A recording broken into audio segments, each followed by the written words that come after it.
कल्पना कीजिए, सुबह आपकी आंख खुलती है और घर के बाहर सड़क नहीं, सिर्फ पानी दिखाई देता है। कुछ ही घंटों में पानी घर के अंदर घुस जाता है।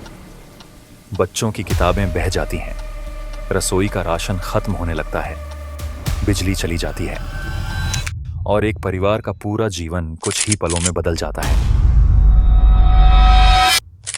दोस्तों, यही कहानी आज असम के हजारों परिवारों की है। कई लोग अपने ही घरों की छतों पर मदद का इंतजार कर रहे हैं। कई परिवार राहत शिविरों में रात गुजारने को मजबूर हैं। छोटे छोटे बच्चे अपनी स्कूल की किताबों की जगह अब राहत सामग्री की कतार में खड़े हैं। किसानों की महीनों की मेहनत कुछ ही घंटों में पानी के साथ बह गई। लेकिन जब हर तरफ पानी ही पानी था, तब उम्मीद की एक किरण भी दिखाई दी।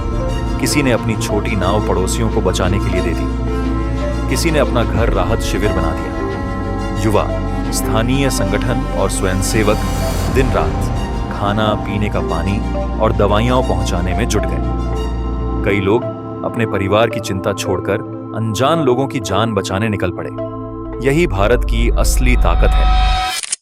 मैंने कहा था, आतंकवाद मुक्त, हड़ताल मुक्त आसाम हम बना चुके हैं। एक 5 साल दीजिए तो हम आसाम को बाढ़ मुक्त बनाने का काम करेंगे। आसाम में बाढ़। मुसीबत में राजनीति नहीं, इंसानियत सबसे पहले खड़ी होती है। लेकिन जब हर साल यही तस्वीर दोहराई जाती है, तो एक सवाल बार बार सामने आता है। क्या असम की जनता की किस्मत हर मानसून में डूबने के लिए ही लिखी गई है? हर साल बाढ़, हर साल राहत, हर साल वादे, लेकिन स्थायी समाधान कब? चुनाव के समय विकास, सुरक्षा और भविष्य की बातें होती हैं।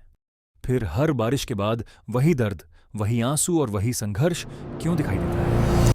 आज राज्य में बीजेपी की सरकार है, इसलिए स्वाभाविक है कि लोग सरकार से सवाल पूछ रहे हैं।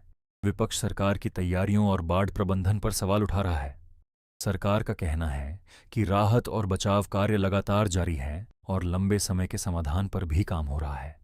लेकिन असम के उस परिवार के लिए राजनीति से ज्यादा महत्वपूर्ण यह है कि उसे आज रात अपने बच्चों को सुरक्षित कहां सुलाना है, उसे अगला खाना कहां से मिलेगा और क्या उसका घर फिर कभी पहले जैसा बन पाएगा? शायद यही सबसे बड़ा सवाल है। बाढ़ सिर्फ घर नहीं बहाती, ये लोगों के सपने, उनकी यादें और वर्षों की मेहनत भी अपने साथ ले जाती है। लेकिन एक चीज है जिसे यह बाढ़ कभी नहीं बहा पाती, इंसानियत। जब पूरा असम पानी में डूबा था, तब लोगों ने एक दूसरे का हाथ नहीं छोड़ा। अब सवाल सिर्फ सरकारों का नहीं, हम सबका भी है। क्या हर साल राहत बांटने से काम चलेगा, या अब समय आ गया है कि ऐसा समाधान खोजा जाए जिससे आने वाली पीढ़ियों को हर मानसून में यह दर्द न झेलना पड़े?